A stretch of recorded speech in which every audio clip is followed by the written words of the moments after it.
reworded this. I worded this differently. What that means is no new threads on Sunday. You can make new responses. I should have changed this to threads and responses, but it's too late now.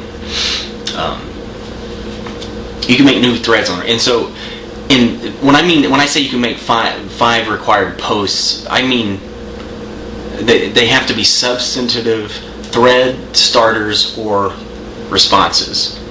So it doesn't mean you have to have 5 substantive thread starters. It means 5 substantive thread starters or 5 substantive responses.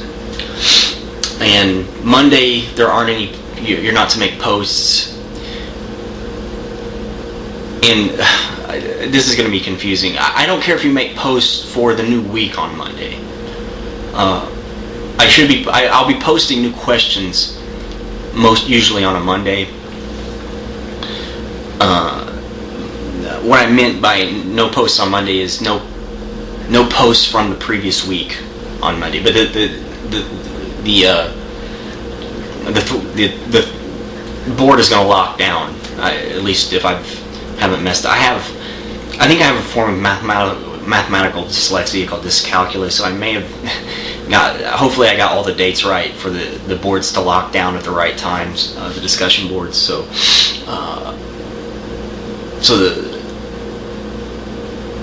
no posts on Monday. The group work consists of I'm going to assign groups next week, and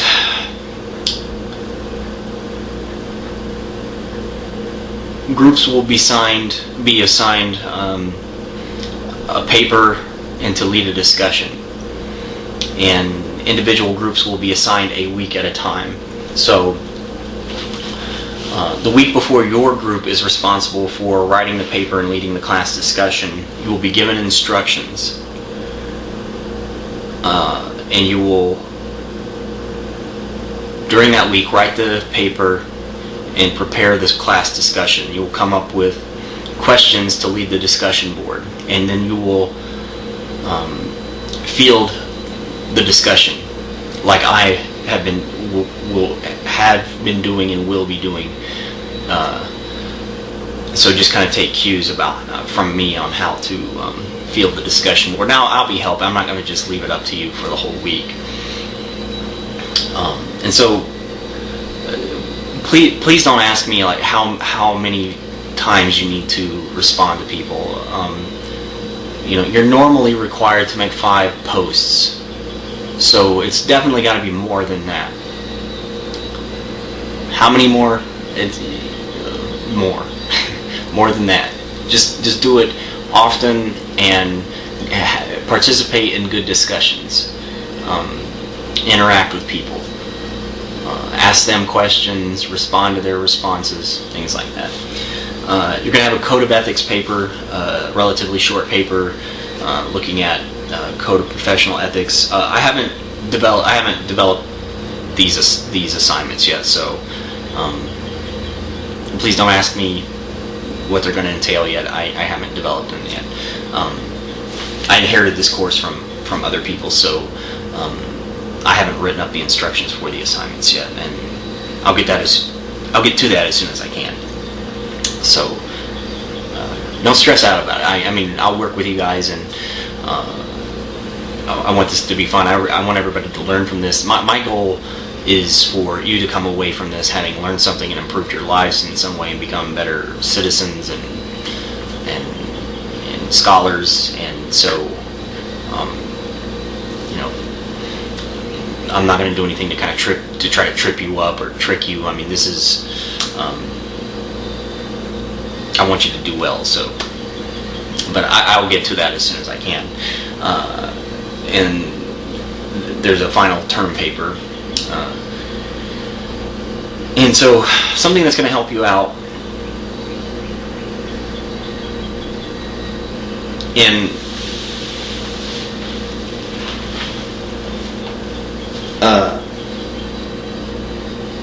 this is something when I was a philosophy student, it took me a couple of semesters to figure out.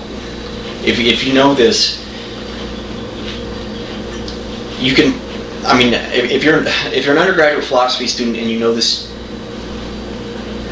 if you know this format, you can skate by with a B just by following it.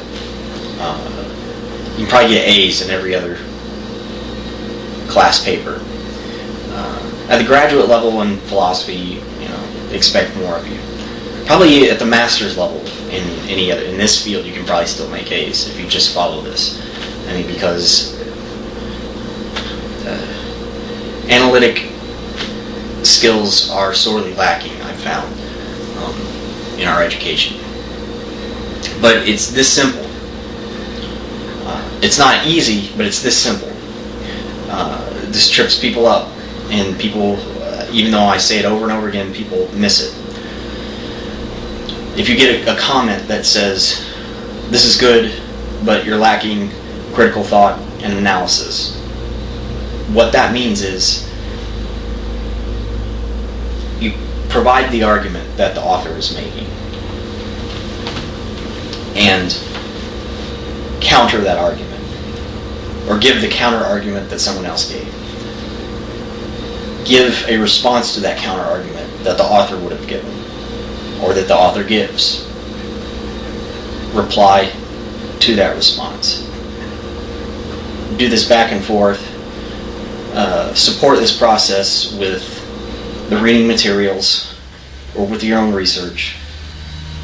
The skills that you learn from the logic and critical thinking tools that are in like the Tavani chapter 3. Do this until you come to a satisfying conclusion. It's that simple. Just provide the argument, give the counter argument, respond to the counter argument, do this back and forth until you come to a conclusion. It's that easy. It's that simple.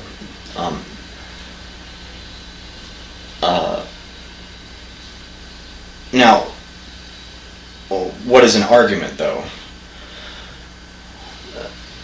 I mean, there are different kinds of arguments, but an argument is, for the most part, just premises and a conclusion. So sentence, sentence, sentence, therefore conclusion.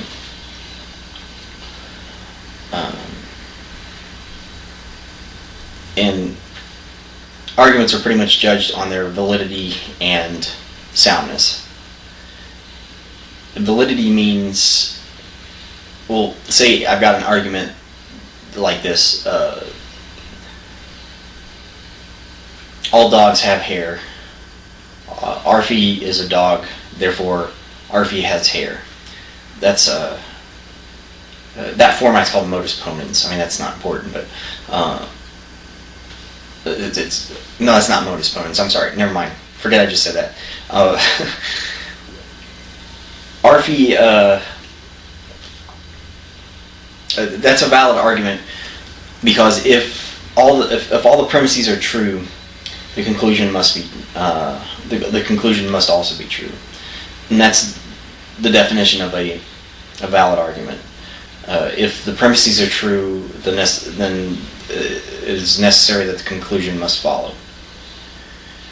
A sound argument is a valid argument wherein all of the premises are true. So the argument I just gave is not a sound argument because at least one of the sentences aren't true. Now, Arfie is a dog. I'm sure there's probably a dog out there named Arfie, but I mean that's irrelevant. But not all dogs have hair. I think there are Asthma Hound Chihuahuas that aren't. I don't think Asthma Hound Chihuahuas have hair. I'm sure someone shaved their dog at some point. So.